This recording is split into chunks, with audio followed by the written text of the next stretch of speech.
আসসালামু আলাইকুম রহমতুল্লাহি বরকাত। দর্শক, এটা হচ্ছে পদ্মা 1 সিরিজের একটা বাস। তো যদি এগুলো পুরাতন বাস হয়, কিন্তু বাসগুলো মানসম্পন্ন, তো ওদের একটা ব্যাড সাইড খারাপ আছে। সেটা হচ্ছে আপনার সায়দাবাদ থেকে যখন আপনি সন্ধ্যার পর পরে রওনা করবেন, তখন দেখবেন ওদের বাসগুলো নাই। বেশিরভাগ বাস আপনার আল আরাফাতে আপনাকে যেতে হয়। তো আল আরাফা বাস সারা রাত্রব্যাপী আছে, 10টা সাড়ে 10টা পর্যন্ত ওদের চাঁদপুর উদ্দেশ্যে হাজিগঞ্জ পর্যন্ত আছে।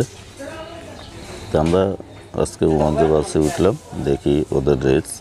তবে মানসম্পন্ন গাড়ির ভিতরে ওরে ফার্স্ট, কারণ ওদের কিছু ডেকর ম্যাকর আছে, গাড়ির অনেক মানসম্পন্ন।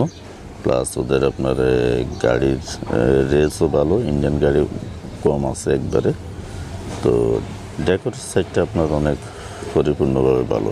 তো এটা চাঁদপুর পর্যন্ত যায়, ভাড়া আপনার 300 টাকা, হাজিগঞ্জ পর্যন্ত চাঁদপুর 350।